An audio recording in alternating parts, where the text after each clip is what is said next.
بسم اللہ الرحمن الرحیم۔ السلام علیکم ناظرین، آپ دیکھ رہے ہیں دلاس چار، میں ہوں یاسر رشید اور میرے ساتھ ہیں سینئر صحافی رانا محمد عظیم صاحب۔ ناظرین، ملک اس وقت گورننس بحران کا شکار ہے۔ ایسا جملہ سننے کو ملے تو بظاہر یہ تاثر آتا ہے کہ یہ اپوزیشن کا نقطہ نظر ہے، لیکن دن بدن حالات بھی کچھ ایسے سامنے آتے ہیں جس پر ایک عام شہری یہ سوچ بچار میں پڑ جاتا ہے کہ گورننس کے حالات بہتر کب ہوں گے، کب وفاقی ادارے مضبوط ہوں گے اور ملک میں معیشت بہتری کی جانب گامزن ہوگی۔ بظاہر وزیر اعظم عمران خان اس عزم کا اظہار لیے ہوئے ہیں کہ ملک بہتری کی جانب گامزن ہوگا، جدت پسندی بھی آئے گی اور ہم اپنے اداروں کو مضبوط کر پائیں گے۔ اس حوالے سے ری شفلنگ بھی ہوتی ہے، بہت سے وزراء کے چہرے تبدیل بھی ہو جاتے ہیں اور ہر آنے والا وزیر ایک نیا عزم اور اعادہ لیے اپنی معیشت کو بہتری کی جانب گامزن کرنے کے لیے جد و جہد کرتا ہے۔ لیکن وزیر ریلوے جو نئے مقرر ہوئے عاظم سواتی صاحب، وہ جب آئے تو انہوں نے اپنی پہلی پریس کانفرنس میں ایک ایسی بات کہی کہ عوام میں اس وقت شش و پنج کی ایک لہر دوڑ رہی ہے۔ عوام تذبذب کا شکار ہے کہ کیا ایک اور وفاقی ادارہ اس زبوحالی کا شکار ہے کہ وہ وفاقی حکومت کے ماتحت نہیں چل سکتا۔ عاظم سواتی صاحب اس وقت کن مشکلات سے دوچار اور کس بنا پر انہوں نے وزیر ریلوے ہوتے ہوئے ریلوے کو چلانے کے حوالے سے یہ بات کی ہے، انہی سے جانتے ہیں۔ عاظم سواتی صاحب نے ہمیں جوائن کیا، بہت شکریہ سواتی صاحب اس حوالے سے اپنا وقت دینے کے لیے۔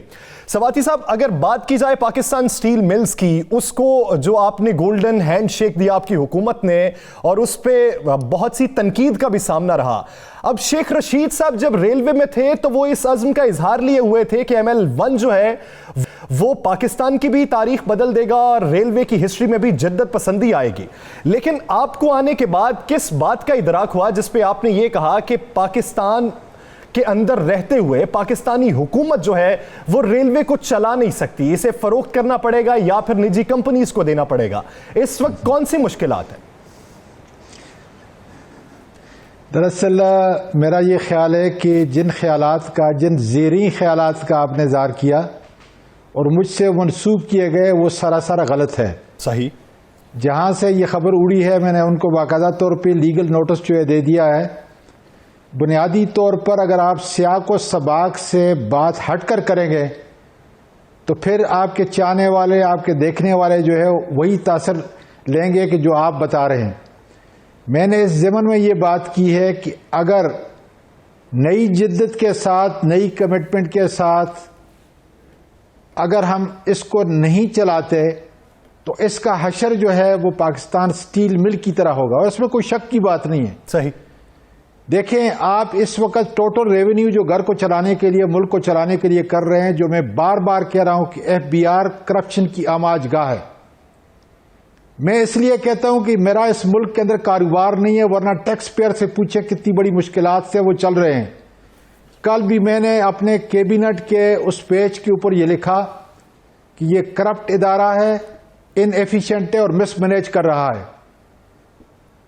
آج ریلوے کی وہی پوزیشن ہے جس وقت شیخ رشید صاحب نے جو ہے اس کا قلمدان سنبھالا، بالکل اسی تباہی کے دہانے سے جو ہے وہ چل رہا ہے۔ مجھے عمران خان کا یہ میسج اور اس کی حکومت کی پالیسی دینا بنیادی فرض ہے۔ میں نے سب سے پہلے کہا کہ میں کبھی جھوٹ نہیں بولوں گا، جس طرح میرا لیڈر جو ہے جھوٹ نہیں بولتا، سچائی کا دامن نہیں چھوڑوں گا۔ اور میں نے کہا کہ اگر ایڈمنسٹریشن اور ہمارے سارے ورکر اسی انجام کو پہنچنے کی طرف جو ہے قدم بڑھا رہے ہیں جو سٹیل مل کا ہوا ہے، تو میں کم از کم ایسا نہیں ہونے دوں گا۔ اس لیے کل میں نے بڑی وضاحت کے ساتھ جو ہے اس کو پھر بھی بتایا کہ انشاءاللہ تعالی ہم اس کو، جتنے مطلب ہے کہ ہر گھنٹے میری میٹنگ مختلف منسٹر کے ساتھ ہو رہی ہے، مختلف ان لوگوں کے ساتھ ہو رہی ہے جو سمجھتے ہیں کہ ریلوے کو کس طریقے سے اپنے پاؤں پہ کھڑا کیا جائے۔ انشاءاللہ تعالی کھڑا کریں گے۔ جو ریلوے کے معاملات ہیں جس سیکشن کو ہم نہیں چلا سکتے یا نقصان ہے، یا کانسٹنٹلی جو ہے ہماری ہسٹری یہ بتا رہی ہے کہ اس کے نقصان ہے، اس کو آؤٹ سورس کریں گے۔ جو چلا سکتے ہیں انشاءاللہ تعالی اس کو بہتر چلائیں گے۔ میرا سب سے بڑا فوکس جو ہے سب سے پہلے سیفٹی پہ ہوگا۔ صحیح۔ میرا دوسرا جو ہے میں نے بتایا ہے کہ انشاءاللہ تعالی کارگو کے اوپر ہوگا۔ ابھی تھوڑی دیر پہلے رزاق داؤد سے میری بات ہوئی، انشاءاللہ تعالی ہم سیالکوٹ، فیصل آباد، لاہور اور کراچی، سب سے پہلے یہاں کے جتنے بھی آپ کے ٹریڈرز ہیں، انویسٹر ہیں، کارگو کے مالک ایک جگہ سے دوسری جگہ جو ہے لے کے جاتے ہیں. میرا فوکس اس پہ کروں گا، پورے پاکستان میں نہیں. سب سے پہلے جہاں بہت زیادہ کارگو ہے، میں انشاءاللہ تعالی باقاعدہ ٹیگنگ کے ذریعے کہ مال ان کا لے کے گارنٹی دوں گا کہ اتنے دن کے اندر منزل مقصود پر پہنچے گا. اپنی استعداد اور کوشش کریں گے کہ اس سے پہلے پہنچے، اور ان کو ہر گھنٹے جو ہے بتایا جائے گا. یہ تو بڑی اچھی چیز ہے کہ آپ ریلوے کو بہتر بنا دیں گے، اس سے اچھی بات کوئی نہیں ہے. چونکہ کچھ چیزیں اخبارات میں ٹی وی چینل پہ رپورٹڈ ہوئی، ہم نے آپ کو اپنا پلیٹ فارم مہیا کیا کہ آپ اس کی وضاحت کریں، تو آپ نے بڑی اچھی طریقے سے اس کی وضاحت کی اور ساری چیزیں سامنے لائے. ہمارے چینل نے وہ رپورٹ نہیں کیا تھا، مختلف ٹی وی چینلز نے کیا تھا، ہم نے تو آپ کو ایک پلیٹ فارم مہیا کیا. اچھا سوادی صاحب، آپ کے اتحادی، آپ کے بڑے اہم جن کو وزیر اعظم صاحب بڑا پسند بھی فرماتی ہیں، شیخ رشید صاحب، تقریباً 3 سال تو ہو گئے نا ان کے پاس یہ وزارت تھی، تو کیا 3 سالوں میں 5% بھی کام نظر نہیں آیا آپ کو؟ دیکھیں سر، کام انہوں نے بہت بڑا کیا ہے. پہلی بات تو یہ ہے کہ جب آپ ایک حکومت سے دوسری حکومت کے اندر آتے ہیں تو آپ اب اس حکومت کے مطابق جو ہے اس کو ریفارم کرتے ہیں. اگر شیخ صاحب جس طریقے سے یہ ریلوے چل رہی تھی اسی مزاج سے چلاتے تو نقصانات جو ہے اور ہوتے، اور اس میں شک کی بات نہیں ہے. لیکن ظاہر ہے کہ یہاں ریفارم کا ایک ایجنڈا جو ہے ہمارے پاس آیا، جس پہ لوگوں نے ہمیں ووٹ دیا. 2 ہی معاملات تھے. پہلی بات جو یہ تھی کہ ہمیں احتساب جو ہے اس پہ مجھے ووٹ ملے، اور دوسرا ریفارم کا. ریفارم میں باقاعدہ ایک کمیٹی جو ہے بنائی گئی جس کو ڈاکٹر عشرت حسین جو ہے وہ ہیڈ کرتے ہیں. اس میں جو ہے انہوں نے 5 مختلف سیکشن جو ہے اس کی ریلوے کی. دیکھیں، ریلوے کا بہت بڑی آمدن کا ذریعہ بن سکتا ہے آپ کی ریئل اسٹیٹ، جس پہ لوگوں نے ناجائز قبضے کیے ہوئے ہیں. انشاءاللہ تعالی جو ہے میں اس کو ریوائیو کر رہا ہوں. کارگو اس وقت آپ کا 34% جو ہے اس وقت آمدن دے رہا ہے، جبکہ پیسنجر 57. میں کارگو کو سب سے زیادہ ترجیح دوں گا، اس لیے یہی وہ ایک منافع بخش سیکٹر ہے کہ جس کو کیپٹلائز کر کے آپٹیمم یوز جو ہے اس کا کریں گے، اور انشاءاللہ تعالی اس سے زیادہ زیادہ آمدن ہوگی. مجھے اس وقت فکر یہ ہے کہ اس ٹوٹے ہوئے محکمے کو اپنے پاؤں پہ کھڑا کرنے کے لیے ریڈ سے مجھے وائٹ پہ آنا ہے، یا ریڈ سے مجھے بلیک کے اوپر آنا ہے، تاکہ میری کارکردگی اور ایک لائن جو ہے میں نے ان کو دے دی ہے کہ اس دن سے میں نے یہ چارج کیا ہے. لیکن شیخ صاحب نے دیکھیں ML1 کا کام، سب سے بڑا جو ہمارے لیے عذاب ہے وہ ہے پینشن کا. اس لیے پرمنٹ اب کوئی مزدور ریلوے کے اندر میں ہائر نہیں کروں گا. ٹاپ ناچ جو ایڈوائزر ہیں ان کو بھی میں کانٹریکٹ کے اوپر جو ہے وہ پہلے آپ اگر ہائر نہیں کریں گے، جو 1 کروڑ نوکریوں کا وعدہ وزیر اعظم کا، وہ کس طرح پورا ہوگا؟ آپ ہائر نہیں کریں گے، ملازمتیں نہیں دیں گے، تو 1 کروڑ کا وعدہ کس طرح پورا ہوگا؟ اگر سنیں حکومت کا کام قطعاً یہ نہیں ہے کہ وہ آپ کو جاب پرووائڈ کرے. حکومت کا کام ہے کہ آپ کو اپرچونٹی دے. تو اپرچونٹی تو سوادی صاحب اس طریقے سے بند ہو جائے گی. امریکہ کے اندر رہا ہوں سر، بنیادی بات یہ ہے کہ حکومت کا کام ہے اپرچونٹی دینا. اگر ہمارا کارگو ہوتا ہے تو آپ ذرا اندازہ لگائیں کہ ریلوے کے بغیر کتنا بڑی انٹرپرینورشپ جو ہے یا ٹریڈ جو ہے اس کو ڈیولپ ہو رہا ہے. اس سے آپ کا کامرس، اس سے آپ کا ایگریکلچر، اس سے آپ کی انڈسٹری، اس سے آپ کے پورے ٹریولنگ کے جتنے معاملات ہیں آپ کے سیدھے ہوتے ہیں. جس طریقے سے کنسٹرکشن میں انشاءاللہ تعالی ہوگا، کنسٹرکشن میں ہمارا ایک آدمی بھی نہیں ہوگا، لیکن کنسٹرکشن انڈسٹری اگر بڑھے گی تو اس سے آپ دیکھیں کہ 42 اور انڈسٹریاں جو ہیں جو اس کی ایفیلیٹڈ یا انٹیگریٹڈ منسٹریاں ہیں وہ انشاءاللہ تعالی جو ہے وہ آگے بڑھیں گی. اس لیے میں یہ کہہ رہا ہوں حکومت کا جاب ساری دنیا کے اندر ہے. سٹیپنگ سٹون جو ہے وہ ہے کہ آپ کس طریقے سے اپرچونٹی دیتے ہیں.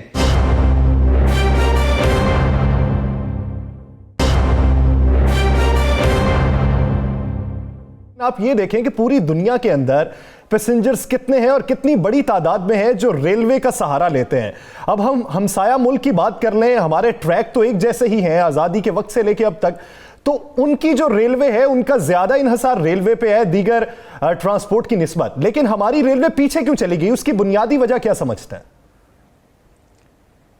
سر آپ یہ دیکھ لینا کہ آج کی تو نہیں ہے، یہ تو 60 سال کی ہسٹری ہے. سب سے پہلے وہاں پہ غلطی کی کہ ان کے ایک اپنا بجٹ ہوتا تھا. جس طریقے سے جو ہے پاکستان کی حکومت کا بجٹ ہوتا تھا، یہ اپنا بجٹ خود پیش کرتے تھے.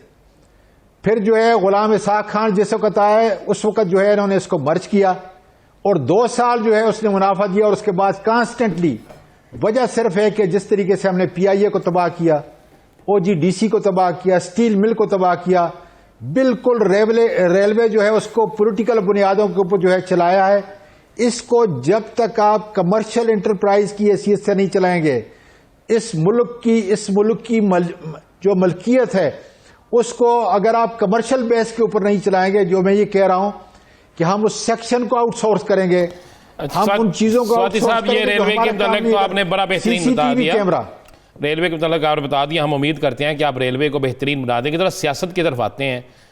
آپ بڑے قریب رہے ہیں کسی وقت میں مولانا فضل الرحمان کے، بڑے اثاثہ جات ان کے سامنے آنے شروع ہو گئے ہیں.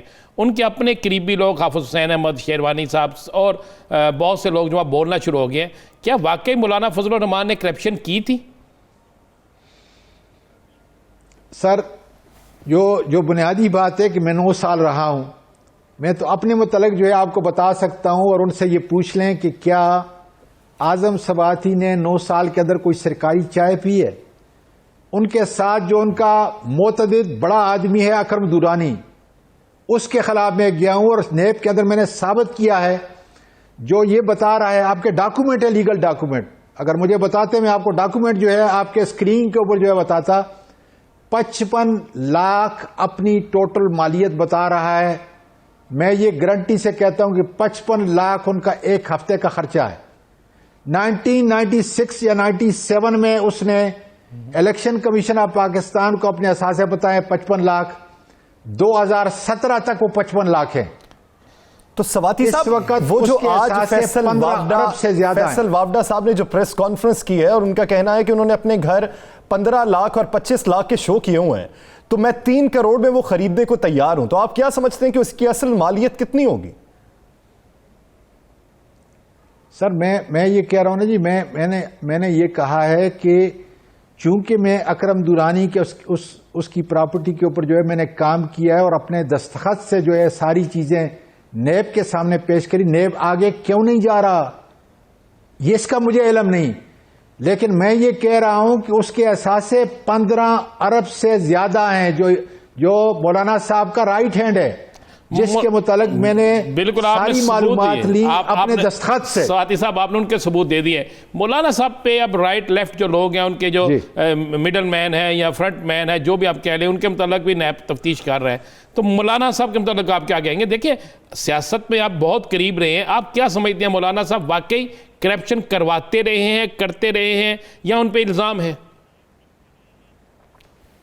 دیکھیں، میں خود اپنا جواب دے رہا ہوں. اگر ان کی آمدن کا کوئی ذریعہ نہیں ہے تو پھر ان سے پوچھا جا سکتا ہے. دیکھیں، پاکستان جو ہے 2 پاکستان نہ بنائیں، 2 قانون نہ بنائیں. جس طریقے سے میں نے اپنے ایف بی آر کو 5 سال کا حساب جو بتایا تھا، ایک چیز کا حساب بتایا تھا، ساری میری پراپرٹی جو دبئی میں ہے، امریکہ میں ہے یا پاکستان میں، ایک چیز جو ہے، اور خدا کا فضل ہے کہ میں نے پاکستان میں پیسے لائے، پاکستان سے باہر نہیں گئے، پاکستان میں لائے اور یہاں آپ نے تو کلیئر کر دیا. سواتی صاحب، آپ کے متعلق تو ہم کر ہی نہیں رہے، ہم آپ کے متعلق تو بات کر ہی نہیں رہے، آپ نے دوبارہ کلیئر کر دیا. ہم تو یہ پوچھ رہے ہیں کہ مولانا صاحب کا جب سورس آف انکم کوئی نہیں ہے تو پھر میں یہی جاننا چاہتے ہیں پھر وہ کس طریقے سے گزارا کرتے تھے؟ اگر نہیں ہے تو میں یہ کہہ رہا ہوں، ویسے آپ سے پوچھنا چاہتا ہوں کیا ہے پوری پارٹی. اچھا، مولانا صاحب کی پوری پارٹی. سر، مولانا صاحب کی اگر کوئی آمدن کا ذریعہ نہیں ہے تو اسے پوچھیں کہ بھئی آپ کس طریقے سے گزارا کرتے ہیں. نہیں، آپ بتائیں کیا ہے کوئی آمدن کا ذریعہ؟ دورانی جو ہے 55 لاکھ اپنی آمدن بتا رہا ہے. جی سر. ویسے آپ بھی رہے ہیں، آپ اس پارٹی میں رہے ہیں، کیا آپ سمجھتے ہیں کہ مولانا صاحب کی آمدن کا کوئی ذریعہ تھا، کوئی تھا سلسلہ؟ سر، میں تو نہیں بتا سکتا نا، وہ بتائیں گے جی کہ ان کی آمدن کا ذریعہ کیا ہے، اور پھر ان سے یہ پوچھا جائے کہ کون کون سی چیز ان کی ہے. تو سواتی صاحب، اس وقت حالیہ تناظر میں سیاسی حالات جس ڈگر پر جا رہے ہیں، وفاقی حکومت سوچ بچار میں تھی کہ سینٹ الیکشن وقت سے پہلے ہوں، لیکن الیکشن کمیشن نے واضح کر دیا کہ سینٹ الیکشن وقت سے پہلے نہیں ہو سکتے. 10 فروری سے پہلے تو نہیں ہو سکتے. طریقہ کار جو مارچ کا ہے اسی میں ہوں گے، اس کی ڈیٹ بتا دی جائے گی، تیاریاں بتا دی جائیں گی. تو آپ کیا سمجھتے ہیں کہ یہ جو پتہ تھا پہلے سینٹ الیکشن کروانے والا، تو وہ تو اب کارگر ثابت نہیں ہوا؟ اپوزیشن کا موو کیا دیکھتے ہیں؟ دیکھیں سر، بنیادی طور پہ جو ہے نہ ہمیں جلدی ہے اور نہ ہمیں دیر ہے. پہلی بات تو یہ ہے کہ اگر حکومت کہتی ہے کہ 1 مہینہ پہلے، تو ود ان کا آئین اور قانون کے مطابق 1 مہینہ پہلے کی ڈیٹ سے آپ فروری 11 سے لے کر آپ مارچ 10 تک 2021 تک آپ کرا سکتے ہیں. اس میں کوئی حرج نہیں ہے. اس لیے اور سے پہلے تو ہو نہیں سکتا، 1 مہینے سے پہلے تو ہو نہیں سکتا جی. اس لیے یہ الیکشن کمیشن ڈٹرمنٹ کرے گا، جو ایک اٹانومس ہمارا انسٹیٹیوشن ہے، ایک قانونی ایک آئینی ادارہ ہے، وہ ڈٹرمنٹ کرے گا کہ الیکشن کب ہوگا. ہمیں کوئی جلدی نہیں ہے. کہ میں آپ کے توسط سے جو ہے یہ کہنا چاہتا ہوں، پیغام دینا چاہتا ہوں کہ خدا را وہ استعفے لائیں جس طریقے سے میں نے JUI کو چھوڑا، کیونکہ میں جس ٹکٹ کے اوپر آیا تھا وہ JUI کا ٹکٹ تھا، اور جب میں نے تہیہ کیا کہ میں ان کو چھوڑ کے جو ہے PTI میں آنا چاہتا ہوں، سب سے پہلے میں نے اعلان سے پہلے جا کے استعفیٰ دیا. اس وقت جو ہے ہمارے چیئرمین تھے فاروق نائک صاحب، ان کے پاس خود حاضر ہوا، کہا کہ یہ میں نے والنٹری دیا ہے. اور میں تب اٹھا وہاں سے کہ ان سے جو ہے تصدیق کرا کہ میں الیکشن کمیشن آیا اور میں نے اپنا ڈی نوٹیفیکیشن کا نوٹس لیا، اور اس کے بعد میں نے جا کے PTI جو ہے جوائن کی. میں کہتا ہوں کہ میں بہت بڑی خیرات دوں گا ڈی چوک کے اندر. میں سواتی صاحب ایک آخری سوال کا جواب یہ کہ ML1 منصوبہ آپ کی نظر میں کب تک پایا تکمیل تک پہنچ سکتا ہے؟ سر میں یہ سمجھتا ہوں کہ اس کے بہت سے پرو اینڈ کان جو ہے تکمیل تک پہنچ چکے ہیں. دیکھیں، چونکہ اس میں پوری کی پوری فنڈنگ کوئی اور ملک یا ایشین ڈیولپمنٹ بینک یا ورلڈ بینک جو ہے نہیں کر رہا، صرف چائنا کر رہا ہے. اور ڈے ٹو ڈے بیسس کے اوپر جو ہے اس کو فائنلائز کرنے کے لیے تقریباً ساری میٹنگ ہو چکی ہیں. اب صرف جو بات رہتی ہے کہ انٹرسٹ ریٹ کیا ہونا چاہیے، اس پر بھی ہم نے اپنا جو معافی ضمیر تھا وہ بتا دیا ہے. چلے امید کرتے ہیں کہ آنے والے دنوں میں ہمارے جو قومی ادارے ہیں وہ معیشت میں بہتری کی جانب گامزن ہوں، اور ہمیں اس امر کی ضرورت نہ پڑے کہ یہ قومی ادارہ جو ہے وہ کسی نجی کمپنی کی تحویل میں دے دیا جائے یا اسے سیل کر دیا جائے. پاکستان معیشت میں بہتری کی جانب گامزن ہو، جو وفاقی حکومت کا عزم ہے اسی پر وفاقی حکومت کارآمد رہے. بہت شکریہ اعظم سواتی صاحب اس حوالے سے اپنا وقت دینے کے لیے. ناظرین، دیگر ایشوز پر بات کریں گے ایک شارٹ بریک کے بعد. اسٹے ود اس.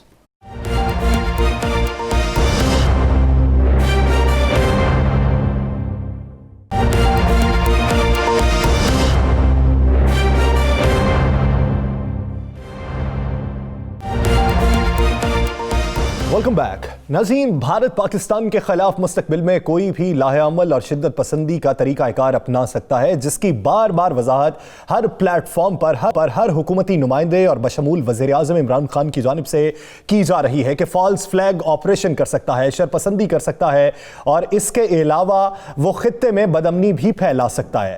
وزیر خارجہ شاہ محمود قریشی متحدہ عرب امارات کے دورے پر تھے اور وہاں بھی انہوں نے اس بات کا اظہار کیا. وزیر اعظم عمران خان نے بھی یہ اظہار کیا، اور UN کے فوجی مبصر مشن کی گاڑی پر جو حملہ ہوا اس کی جو درخواست دی گئی ہے UN میں کہ شفاف تحقیقات کروائی جائیں، اور اس بات کا مطالبہ کیا گیا کہ شفاف تحقیقات کے نتیجے میں اس بات کا اعادہ ممکن بنایا جائے کہ بھارت ایسی شرنگیزی مستقبل میں نہ کرے. تو بھارت پاکستان کے خلاف کس قسم کا فالس فلیگ آپریشن کر سکتا ہے؟ اس حوالے سے تیاریاں ان کی کیا ہیں؟ اس پر مزید بھی بات کریں گے. لیکن بھارت کی اس تیاری کے حوالے سے دفاعی تجزیہ کار کیا رائے رکھتے ہیں؟ دنیا کی نظر میں ہم اپنا تشخص کس طریقے سے بحال رکھ سکتے ہیں اور بھارت کے عزائم کس طریقے سے بے نقاب کر سکتے ہیں؟ اسی بارے میں بات کرنے کے لیے دفاعی تجزیہ کار میجر جنرل ریٹائرڈ اعجاز عوان صاحب نے ہمیں جوائن کیا ہے. جنرل صاحب، بہت شکریہ آپ کے وقت کا. جنرل صاحب، آئے دن بھارت کی جانب سے شرنگیزی چیری کوٹ سیکٹر پر UN مبصر مشن کی گاڑی پر حملہ ہوا، اور اس کی وضاحت پاکستان کی جانب سے ہونے کے بعد اگلے ہی دن پھر حملہ کیا گیا اور شہری آبادی کو نشانہ بنایا گیا. کیا بھارت کسی کی بات پر کان نہیں دھرتا، یا بھارت شرنگیزی میں اتنا آگے چلا گیا کہ اسے کسی کی پرواہ نہیں ہے؟ تھینک یو احمد جی. دیکھیں، یہ بات کچھ ایسے ہے کہ لائن آف کنٹرول کے اکراس جو فائر ہوتی ہے اس میں پروفیشنل ڈسپلن چاہیے ہوتا ہے، کیونکہ نہ FIR درج ہوتی ہے، نہ کوئی مقدمات بن سکتے ہیں، اور نہ ہی ان سیز فائر وائلیشن کے نتیجے میں ایک کنونشنل وار شروع کی جا سکتی ہے. تو جب اس طرح کی انوائرمنٹ ہوں تو سولجرز کا ڈسپلن، وہاں جو کمانڈرز ہیں ان کا ڈسپلن بڑا بنیادی اہمیت کا حامل ہوتا ہے.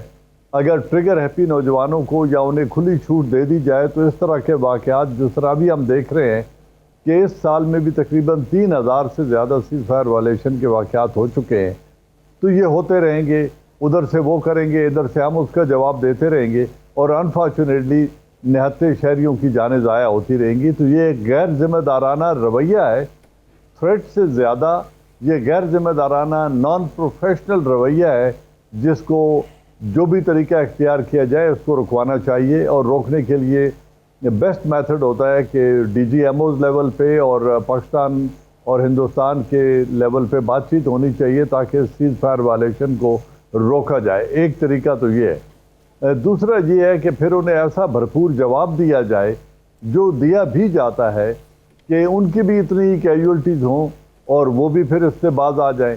تو یا اسے طاقت سے روکا جا سکتا ہے یا ڈپلومیٹک کنورسیشن سے اور بات چیت سے اسے روکا جا سکتا ہے۔ جنرل صاحب، بھارت کیا ڈرامہ کرنے جا رہا ہے جس پر وزیر اعظم بھی بار بار کہہ رہے ہیں، جس پر وزیر خارجہ بھی بار بار کہہ رہے ہیں، جس پر ہمارے حساس ادارے بھی ہمیں بار بار بتا رہے ہیں؟ بھارت کون سا ڈرامہ کرنے جا رہا ہے اور بھارت ڈرامہ کیوں کرنے جا رہا ہے؟ دیکھیں، میں ذاتی طور پہ اس بات کو بہت زیادہ یہ بات ہو چکی ہے، بہت بار انہوں نے آگاہ کر دی ہے۔ اگر ہمارے پاس کوئی انٹیلیجنس انفارمیشن ہے جو یقیناً ہوگی، جس کو بیس بنا کر وزارت خارجہ بھی یہ بات کر رہی ہے، پرائم منسٹر نے بھی یہ بات کی ہے، D G I S P R نے بھی یہ بات کی ہے، تو یقیناً کوئی انفارمیشن ان کے ہاتھ لگی ہوگی کہ ہندوستان کوئی فالس فلیگ آپریشن کر رہا ہے۔ لیکن میں سمجھتا ہوں اس حوالے سے زیادہ یہ اپنی تیاری رکھیں اور اس کو کرنے دیں۔ اگر کرتا ہے تو بالا کوٹ کی طرح جواب بھی حاصل کر لے گا، اور اس کے لیے بھرپور تیاری رکھیں۔ اگر وہ ایک آدمی یہاں شہید کرتے ہیں تو ان کے 10 شہید کریں، اور اس کا جواب انہیں 10 ہلاک کریں، اور اس کا جواب انہیں بھی مل جائے گا، اور ہمارا ریزالو بھی اسٹیبلش ہو جائے گا کہ ہم کس طریقے سے اپنی جغرافیائی اور نظریاتی سرحدوں کا دفاع کرنے کی اہلیت رکھتے ہیں۔ جنرل صاحب، پاکستان نے درخواست دی ہے یو این اے کو کہ چیری کوٹ سیکٹر پر جو حملہ ہوا ہے اور جو فائر لگے ہیں گاڑی کو، اس کی شفاف تحقیقات کروائی جائیں۔ دوسری جانب یورپی یونین اب اس بات کا عزم کر رہی ہیں کہ یورپین ڈس انفو لیب نے جو انکشافات کیے تھے، جس سے ہم بھی مورلی طور پر کرپٹ پائے گئے ہیں، یورپی یونین یہ سمجھتی ہے، تو ہم اس کی بھی تحقیقات کریں اور بھارت کو بین کریں۔ انہوں نے بھی تحقیقات کا عزم کر لیا ہے۔ تو کیا اس طریقہ کار کے تحت بھارت کا جو تشخص ہے وہ دنیا کے سامنے واضح ہو سکتا ہے؟ دیکھیں، واضح ہو رہا ہے، اور پاکستان نے جو اپنا ڈپلومیٹک منور جس طریقے سے ماؤنٹ کیا ہے، جس طریقے سے انہوں نے اپنا پولیٹیکل ریسپانس دیا ہے، اس کا اس وقت انڈیا کے اوپر بہت زیادہ پریشر ہے، اور یقیناً پریشر آ رہا ہے، کیونکہ ایک تو وہ اپنے ملک کے اندر مائنورٹیز کے ساتھ ظلم کر رہے ہیں۔ وہ جو 50 برس پہلے جو مہاجر بنے تھے ان کو سٹیزن امینڈمنٹ ایکٹ کے تحت بے گھر کر دیا ہے۔ اب جو خالستان جو کسان موومنٹ ہے اس کو خالستان موومنٹ کا رنگ دیا جا رہا ہے۔ تو اپنے انٹرنل مسائل کو ایکسٹرنلائز کرنے کے لیے یقیناً وہ کوئی مس ایڈونچر کرنے کا سوچ رہا ہوگا، اور ڈس انفو لیب کی وجہ سے بھی ان کے اوپر پریشر آ رہا ہے۔ اور اب جو یو این کی گاڑی کو انہوں نے نشانہ بنایا ہے، یہ ایک بڑی گریو وائلیشن ہے انٹرنیشنل نارمز کی، انٹرنیشنل لا کی، اور یونائٹڈ نیشن آبزرورز کو نشانہ بنانا کوئی چھوٹی وائلیشن نہیں ہے۔ اس کی وجہ سے بھی ان کے اوپر بہت پریشر آئے گا، اور اسی لیے ہم کہہ رہے ہیں کہ اس کی شفاف انکوائری کرائی جائے، کیونکہ وہ گاڑیاں آئیڈینٹیفائیبل ہوتی ہیں۔ یہ نہیں ہو سکتا کہ غلطی سے اس گاڑی پر فائر ہو گیا ہے۔ وہ وائٹ کلر کی گاڑیاں ہیں، ان کی شیپ الگ ہے، ان کے اوپر یو این بہت بڑا بولڈ لیٹر میں لکھا ہوا ہوتا ہے۔ جو اسمال آرم جن سے انگیج کیا گیا ہے، اتنے رینج سے ننگی آنکھ سے نظر آتا ہے کہ یہ یو این کی گاڑی ہے۔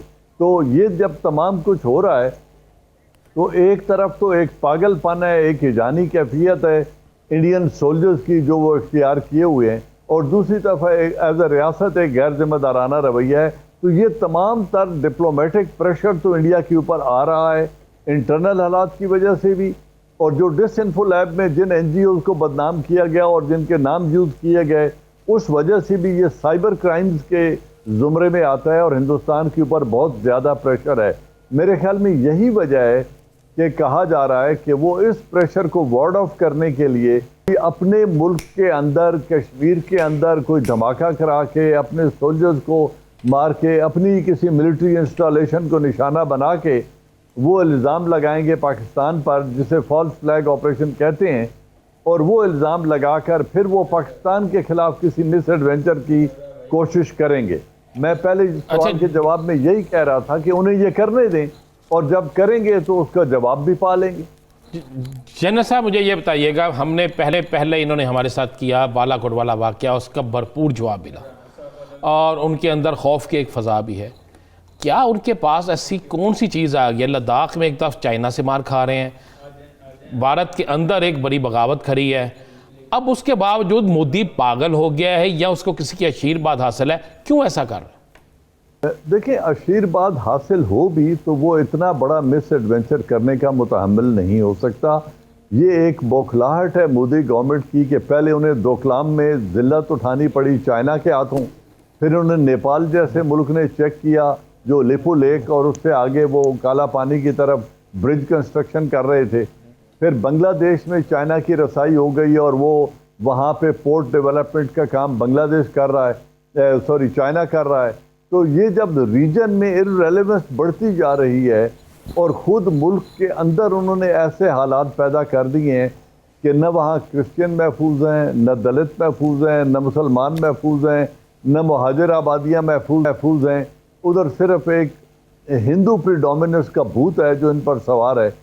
تو یہ جو تمام تر ڈیولپمنٹ ہو رہی ہے، جو انٹرنل پریشر ہیں، جو ایکسٹرنل سبکی ہو رہی ہے، اس کو دیکھتے ہوئے لگتا ہے کہ وہ کوئی اور حماقت کر. جنرل صاحب ایک آخری سوال یہ، آپ کیا سمجھتے ہیں کہ ہندوازم اور ہندوتوا میں جو بنیادی فرق ڈالا گیا اس سے ہندوازم کو کتنا نقصان ہوگا؟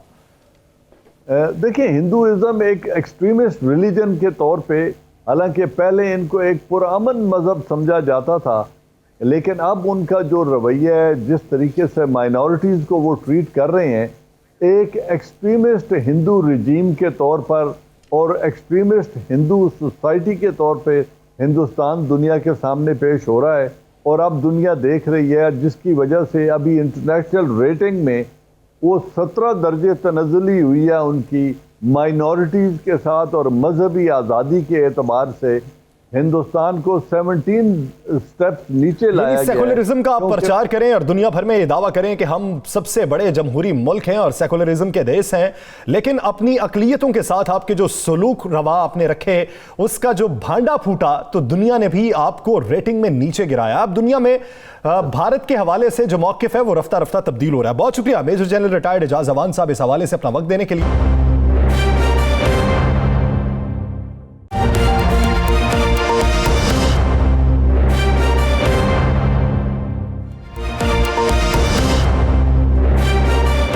Welcome back. ناظرین، پاکستان ڈیموکریٹک موومنٹ کی اگلی حکمت عملی جو ہے وہ اسلام آباد مارچ ہے، استعفوں کا آپشن ہے، دھرنا ہے. اس حوالے سے بلاول بھٹو زرداری یہ کہتے ہیں کہ لانگ مارچ بھی ہوگا، دھرنا بھی ہوگا، استعفے بھی استعمال کیے جائیں گے. اس کے ساتھ ساتھ مولانا فضل الرحمان بھی یہ پہلے سے اندیا دے چکے ہیں. پاکستان مسلم لیگ نون کی تیاریاں یہ ہیں کہ 2 دن کی ڈیڈ لائن دی گئی ہے تمام اراکین قومی و صوبائی اسمبلی کو کہ اپنے استعفے جمع کروا دیں. بظاہر تو 31 دسمبر تک کی ڈیٹ تھی. شیخ رشید صاحب پی ڈی ایم کی تحریک کو لے کر کیا رائے رکھتے ہیں، پہلے وہ جانتے ہیں پھر آنے پڑیں گے. ووٹ کو عزت دے، لیکن ووٹر کو موت کو میں کہ دھکا دیں. اپنے ووٹر کو یہ موت کی طرف دھکا دینا چاہتے ہیں. عمران خان 5 سال پورے کرے گا. بہت اچھی بات ہوگی کہ سینٹ کے الیکشن میں اپوزیشن حصہ لے. آپ اگر عمران خان سے نہیں بات کرنا چاہتے تو کس سے بات کرنا چاہتے ہیں؟ دیکھیں فضل الرحمان صاحب اس اسمبلی کو نجائز کہہ رہے ہیں جس میں وہ صدارتی امیدوار تھے. اس شہر کے سارے سیاسی، اس ملک کے سارے سیاسی چودھری مر جائیں، فضل الرحمان کا کوئی سیاسی مستقبل نہیں ہے، بالکل نہیں. ناظرین، سیاسی منظرنامے پر بات کرنے کے لیے پاکستان مسلم لیگ نون کے سینئر رہنما شیخ روہیل اصغر صاحب نے ہمیں جوائن کیا ہے. شیخ صاحب بہت شکریہ آپ کے وقت کا. شیخ صاحب، اس وقت جو سیاسی منظرنامہ ہے، پی ڈی ایم کا اپنا ایک موو ہے، تیاری پوری ہے، لانگ مارچ کا آپشن بھی استعمال کیا جائے گا، لیکن کیا آپ یہ سمجھتے ہیں کہ وفاقی حکومت جس حد تک مطمئن دکھائی دیتی ہے بظاہر وہ اتنی مطمئن نہیں ہے، اندر سے گھبرائی ہوئی ہے، آپ سے روابط میں ہے؟ بسم اللہ الرحمن الرحیم. یاسر، میں آپ سے گزارش کروں، پہلے تو آپ نے شروع میں ہی ایسے شخص کی مجھے گفتگو سنا دی جس کا نہ کوئی، میں اب کیا الفاظ استعمال کروں گا. آپ میرے خیال میں سننے والے وزیر داخلہ تو ہے، ہمارے لیے وزیر داخلہ تو ہے، مطلب یار خدا کے لیے دیکھیں یاسر، میں آپ کو ایک عرض کروں کہ وہ سارے کا سارا ٹولہ ہی اس طرح، یہ اگر ایسی باتیں نہیں کریں گے تو پھر کون ان کے ساتھ رہے گا؟ ان کا تو سارا وہ پٹارا ختم ہو جائے گا، بالکل سب لوگ بھاگ جائیں گے۔ جب آپ دیکھیں نا، جب کوئی جہاز ڈوبنے لگتا ہے تو سب سے پہلے وہی چھلانگیں لگاتے ہیں۔ تو میں اس شخص نے کس کے لیے کیا نہیں کہا، اس تھوڑی سی میرے ساتھ اس نے ایک اپنی سیاسی زندگی کا آغاز کیا تھا۔ اب میں وہ بات نہیں بتانا چاہتا، لیکن اگر آپ ڈیپلی جا کے دیکھیں گے اس کو تو آپ کو پتہ چل جائے گا۔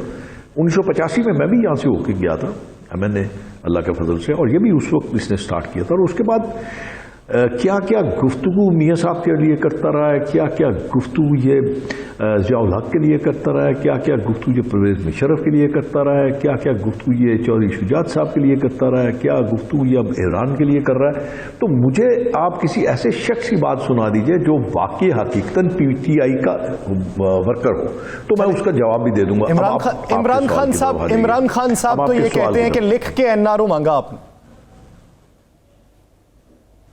یار میرا خیال میں شاید اس کو عمران کو این آر او کے مطلب کا علم ہی نہیں ہے۔ مطلب آپ مجھے ایک بات بتائیں یار یاسر، آپ سمجھدار ہیں، دنیا سمجھدار، اب یہ کیا سمجھتے ہیں کہ وہ دنیا بیوقوف ہے؟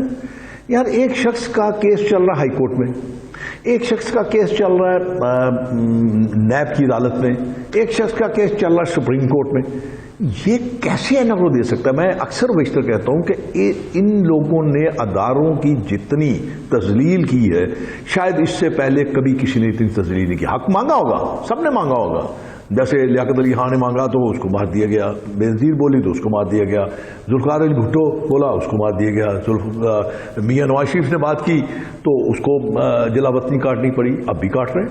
میں اس لیے عرض کر رہا ہوں کہ اب یہ دیکھیے جو حالات اس وقت آپ کے سامنے ہیں، جو آپ سمجھتے ہیں کہ این آر او دینے کا اس کے بعد اختیار ہی نہیں ہے۔ سپریم کورٹ بات کر سکتی ہے، ہائی کورٹ بات کر سکتی ہے، بڑے معذرت کے ساتھ میں کہتا ہوں، اس کا تو نوٹس لینا چاہیے سپریم کورٹ کو، جہاں کیس چل رہا ہے اس کا تو ہائی کورٹ کو نوٹس لینا چاہیے، پنجاب ہائی کورٹ کو لینا چاہیے، اسلام آباد ہائی کورٹ کو لینا چاہیے، نیب عدالت کو لینا چاہیے۔ پتہ نہیں کیوں چپ کر کے بیٹھے ہوئے، اس سے زیادہ بے توقیری کیا کر سکتا ہے یہ شخص؟ اس کو کس نے اس کے دماغ میں ڈال دیا ہے خناس کے بھی؟ شیخ صاحب یہ تو بات ہوگی۔ شیخ صاحب آپ نے 2 روز پہلے کہا کہ مسلم لیگ جویل لطیف کے بیان کے حوالے سے ایسی کوئی بات نہیں ہے، کوئی ایسا بیان نہیں ہے، لیکن رانا ثناء اللہ صاحب کا جو آپ کے پنجاب کے رانا ثناء اللہ صاحب صدر ہیں پنجاب کے آپ کے، ان کا بیان بالکل آپ کی بات کے اپوزٹ آیا۔ انہوں نے کہا جی میاں جویل لطیف صاحب جو ہیں انہوں نے کچھ بیان بالکل دیا اور انہوں نے اپنی شہرت حاصل کرنے کے لیے، توجہ حاصل کرنے کے لیے، یہ میں نہیں کہہ رہا، یہ آپ کے پنجاب کے صدر رانا ثناء اللہ صاحب کہہ رہے ہیں۔ جی رانا صاحب میں عرض کر رہا ہوں، عظیم صاحب آپ صرف اس بات کو لیجئے کہ جو رانا ثناء اللہ صاحب نے کہا ہے وہ بڑے پرانے مجھے ہوئے سیاستدان ہیں، انہوں نے جو بات کی ہے نا وہ بات کی ہے کہ ایسے ذہن کی سوچ کی جو خام خواہ ایک توجہ لینے کے لیے ایک بات اپنی پاس سے گھڑ دیتا ہے، ایسی بات ہی نہیں ہوئی۔ میں اس میٹنگ میں موجود تھا، دوبارہ جو میٹنگ ہوئی ہے اس میں سبھی لوگ موجود تھے جن کے حوالے سے بات کی گئی، وہ معصوم بھی وہاں میں موجود تھے، بڑے زیرک سیاستدان ہیں، بڑے منجے ہوئے سیاستدان ہیں، وہ اس قسم کی لوز ٹاک کر ہی نہیں سکتے۔ اور یہ باتیں جو بالکل میں رانا صاحب کی اس بات سے بالکل اتفاق کرتا ہوں 100%، کہ کچھ لوگ ایسے ہوتے ہیں جو اپنے آپ کو لائم لائٹ میں رکھنا چاہتے ہیں، جو توجہ حاصل کرنا چاہتے ہیں، جو دنیا کی بات سننا چاہتے ہیں۔ آپ دیکھیں نا اب ایسی باتیں، چلیے میں ایک اور آپ سے یہ بات کرتا ہوں کہ جب آپ اپنی پارٹی کی میٹنگ یا اپنی گھر کی میٹنگ میں ہوتے ہیں یا اپنی ایک ایسی گفتگو میں ہوتے ہیں تو آپ پہ کچھ اخلاقی پابندیاں ہوتی ہیں۔ تو میں نے وہ غلط تو نہیں کہا تھا، اگر آپ یہ سمجھتے ہیں کہ یہ آپ کے ذہن میں آئی بات یا آپ کی علم میں یہ بات آئی ہے یا آپ یہ سمجھتے ہیں کہ یہ بات ہے تو آپ اخلاقی طور پہ آپ پابند ہیں کہ آپ بتا دیجئے۔ تو شیخ صاحب کیا آپ نہیں سمجھتے کہ موجودہ حالات میں یہ لائم لائٹ میں رہنے والے یا شہرت حاصل کرنے والے یا توجہ حاصل کرنے والے پاکستان مسلم لیگ نون میں سے زیادہ تر افراد ہو چکے ہیں؟ پہلے چند گنے چنے تھے، اب ان کی تعداد رفتہ رفتہ بڑھ رہی ہے، اس کی وجوہات؟ نہیں بالکل نہیں، بالکل نہیں، مجھے نہیں پتا انہوں نے کس ضمن میں یہ بات کر دی ہے، لیکن اگر آپ یہ سوچیں نا، اگر میں آپ کو گزارش کروں کہ اگر آپ دوسری سیاسی جماعت، حکمران سیاسی جماعت کی طرف آ جائیں تو بھری پڑی ہے، مطلب ایک سے ایک تحفہ وہاں پہ بیٹھا ہوا ہے، ایک سے ایک جو اس قسم کی گفتگو فرماتے ہیں جو کہ شاید سننے کے بعد ہر شرم کا تو مجھے نہیں پتا، لیکن شاید کوئی ان کے اپنے ملنے والے، جاننے والے، گھر والے ان کو یہ بات ضرور باور کرواتے ہوں گے، یہ آپ کیا گفتگو کر کے آئے ہیں، کس قسم کا گفتگو کر کے آئے ہیں۔ دیکھیے میں آپ کو رانا صاحب ایک عرض کروں، میں جو آپ کے ساتھ گفتگو کر رہا ہوں جب آپ چلائیں گے تو اس کو آپ نہیں دیکھیں گے، یا میں اکیلا نہیں دیکھوں گا، یا آپ کے آفس کے لوگ نہیں دیکھیں گے، پوری دنیا دیکھے گی، پورے لوگ دیکھیں گے۔ اور اگر میں اس قسم کے الفاظ استعمال کروں جن کا نہ سر نہ پیر، جو اخلاق سے آری ہوں گے، جو تہذیب و تمیز سے آری ہوں گے، وہ بالکل نیگیٹو جائے گا، وہ میری شخصیت کے ساتھ بالکل میچ نہیں کرے گا۔ اور ہاں رانا صاحب میں آپ کی طرف واپس آتا ہوں۔ شیخ صاحب آپ نے بہت اچھی بات کی ہے، یہ طرز سیاست اور طرز گفتگو ایسا ہونا ہی نہیں چاہیے، لیکن پچھلے دنوں جب مریم نواز صاحبہ ریلی کی صورت میں آپ کے دفتر کے باہر پہنچی تھی تو آپ کا ایک کلپ بڑا وائرل ہوا تھا پنجابی میں تقریر کا، وہ کلپ میں دہرا نہیں سکتا وہ الفاظ۔ ہاں وہ پنجابی جب آپ بولتے ہیں نا، جی میں آپ کو بتا نہیں، آپ دہرا لیں وہ الفاظ، وہ اتنے برے الفاظ نہیں ہیں۔ اگر آپ برے کو برا نہیں کریں گے تو کیا کریں گے آپ؟ اور یہ آپ نے میرے خیال میں شاید میرا آخری الفاظ نہیں سنے کہ میں نے آپ سے عرض کیا کہ جلسوں کی تقریروں میں اور میڈیا پہ بیٹھ کے بات کرنے میں زمین و آسمان کا فرق ہوتا ہے۔ صحیح۔ اور جو آپ جلسے میں تقریر کرتے ہیں اس میں آپ بالکل اپنی دل کی باتیں کرتے ہیں، اپنے ذہن کی بات کرتے ہیں، آپ سچائی بیان کرتے ہیں۔ مسلم لیگ نون جو ہے وہ استعفوں کی طرف، آپ لوگ استعفوں کی طرف جا رہے ہیں، آپ لوگوں نے استعفے محترمہ مریم صاحبہ کو جمع بھی کرا دیے ہیں، بالکل ڈیڈ لائن بھی قریب ہو گئے۔ آپ کا ایک باغی، آپ کی جماعت کا ایک باغی جلیل احمد شرک پوری، اس نے سیدھا جا کر سپیکر کو استعفیٰ جمع کرا دیا۔ اس نے کہا کہ شیخ صاحب بات تو سن لیں نا، اس نے کہا جی کہ میں نے استعفیٰ سپیکر کو دیا ہے، اور یہ استعفیٰ تو جاتا بھی سپیکر کو ہے، آپ کے استعفے کب سپیکر کو جا رہے ہیں؟ یہ تو ہماری جو قائدین ہیں وہ اس کا فیصلہ کریں گے کہ کب جانا ہے۔ دیکھیں میں آپ کو گزارش کروں، جب بھی کوئی ایکٹیویٹیز ہوتی ہے نا، پولیٹیکل ایکٹیویٹیز ہوتی ہیں یا جو اب آپ کسی معاملے میں آتے ہیں تو اس کے لیے ایک طریقہ وضع کر دیا جاتا ہے۔ پہلے آپ اس کے جلسے تھے، اس کے بعد آپ ریلیاں ہوں گی۔ آج آپ دیکھیں نا، آپ کے لیے آپ نے فوری طور پہ آپ چلے گئے، ابھی تو اس کے درمیان میں بہت ساری ریلیز ہیں، جو ریلیز نکلیں گی، لوگوں کو ایکٹیویٹ کیا جائے گا، شہروں میں جا کے آپ لوگوں کو ایکٹیویٹ کریں گے۔ اب مریم بی بی 2 تاریخ کو، میری اطلاع کے مطابق مریم بی بی 2 تاریخ کو سرگودا جا رہی ہیں، سرگودا جا رہی ہیں، بالکل جا رہی ہیں۔ پروگرام کا نہیں پتا، یہ میں عرض کر رہا ہوں نا، یہ پروگرام تو میرے علم میں آ گیا۔ اس کے بعد بھی کوئی پروگرام ہوں گے، اس کے بعد لانگ مارچ ہوگا، لانگ مارچ کے بعد طے کیا جائے گا کہ آپ نے دھرنا کتنے دن دینا ہے، دھرنا آپ نے کیسے دینا ہے، اس کی سارے معاملات کو وہ مسائیں گے۔ یہ معاملات تو صریحاً اب پی ڈی ایم کے پلیٹ فارم پہ ہوگا۔ میں اپنی ذاتی رائے دے سکتا ہوں، مسلم لیگ نون اپنی ذاتی رائے دے سکتی ہے، پیپلز پارٹی اپنی ذاتی رائے دے سکتی ہے، جے یو آئی اپنی رائے، مطلب اس طرح ساری جملہ سیاسی جماعتیں جو ہے اس میں پی ڈی ایم میں۔ شیخ روہیل اسکر صاحب، سابق اپوزیشن لیڈر خورشید شاہ صاحب کی بھی ایک ذاتی رائے آج سامنے آئی ہے، ان کا یہ کہنا ہے کہ مذاکرات کا راستہ اپنانا چاہیے۔ تو ٹھیک ہے نا، میں آپ کو کس سے کریں گے آپ مذاکرات؟ پہلے مجھے آپ چلیے میں آپ سے رانا صاحب پوچھ لیتا ہوں، کس سے مذاکرات کریں گے؟ اس شخص سے مذاکرات کریں گے جو آپ سے ہاتھ ملانے کا روادار نہیں ہے، اس شخص سے بات کریں گے جو تکبر انا کا منبع ہے، آپ اس سے مذاکرات کریں گے؟ جو میں نے پہلے آپ کو یہ عرض کیا ہے کہ یہ ہمارے پتہ نہیں، تو پھر جو زبیر احمد صاحب تھے وہ کس سے مذاکرات کرنے جاتے تھے؟ ہمارے ادارے خاموش ہیں۔ شیخ صاحب پھر جو زبیر تھے، جو محمد زبیر ہیں، وہ کس سے مذاکرات کرنے جاتے تھے؟ دیکھیں میں آپ کو گزارش کروں، میری ایک ذاتی زندگی ہے، میری ایک ذاتی سوچ ہے، میں جس سے بھی مرضی مل سکتا ہوں، میں اپنی ملاقات یا میں اپنے تعلقات تو ختم نہیں کر سکتا۔ اور جب آپ یہ بات کریں گے، چونکہ میں زبیر صاحب کے ساتھ تو نہیں تھا، اس سوال کا جواب تو صریحاً آپ کو زبیر صاحب دے سکتے ہیں کہ کس کیپیسٹی میں جاتے تھے، کیوں جاتے تھے، کیا کھیلنے جاتے تھے، کیا ان کا مقصد کیا تھا۔ تو یہ تو وہی آپ کو بالکل پرٹیکولرلی وہی جواب دے سکتے ہیں۔ آپ مجھ سے پوچھئے کہ میں جو آپ کو جواب دوں گا وہ میں اپنی ذاتی حیثیت سے جواب دوں گا۔ میں نے جو ایسے عرض کیا کہ اب اگر کوئی مذاکرات بھی ہوں گے یا مذاکرات کی ٹیبل پہ آپ سجنا پسند فرمائیں گے تو وہ پی ڈی ایم فیصلہ کرے گی، اس کی چلیں آپ ذاتی رائے میں بتا دیں، ایک ذاتی رائے میں آپ ذاتی رائے میں بتا دیں کہ آپ کو سینٹ کا الیکشن لڑنا چاہیے کہ نہیں، مسلم لیگ نون کو سینٹ کا الیکشن لڑنا چاہیے یا نہیں، یا مسلم لیگ نون سینٹ کا الیکشن لڑ رہی ہے یا نہیں؟ نہیں کہ الیکشن سے پاکستان مسلم لیگ نون کبھی بھی پہلوداری نہیں کرتی. لیکن اب کیا پرابلم ہے؟ اب پرابلم یہ ہے کہ اب آپ نے ایک الائنس بنا لیا, ایک پلیٹ فارم بنا لیا.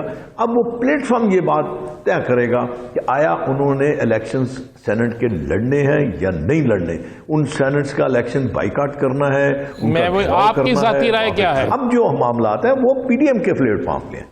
وہ میں شیخ روحیل سر اس بات میں کوئی آپ نے کمنٹس نہیں دے سکتا, اس لیے کہ اس پلیٹ فارم نے یہ طے کرنا ہے کہ آپ نے کیا اگلا پارٹی پالیسی کیا ہوگی. یعنی 2 دن کی ڈیڈ لائن دی گئی ہے, اگر تمام اراکین قومی و صوبائی اسمبلی استعفے نہیں جمع کرواتے اور کوئی ہچکچاہٹ کا مظاہرہ کرتا ہے تو پارٹی ایکشن کیا ہوگا اس کے خلاف؟ میرے خیال میں شاید پاکستان مسلم لیگ نون کا کوئی ایسا شخص نہیں ہوگا جو اس بات سے پیچھے ہٹے گا. وہ ضرور انشاءاللہ وقت سے پہلے اپنے جو استعفے ہیں وہ اپنی قائدین کو پکڑا دے گا. کوئی بھی شاید ایسا شخص نہ ہو جو پارٹی پالیسی سے ہٹ کر بات کرے. بہت شکریہ شیخ روحیل اصغر صاحب اس حوالے سے اپنا وقت دینے کے لیے. دلاس 4 سے مجھے اور رانا عظیم صاحب کو دیجیے اجازت. اللہ نے کے بعد.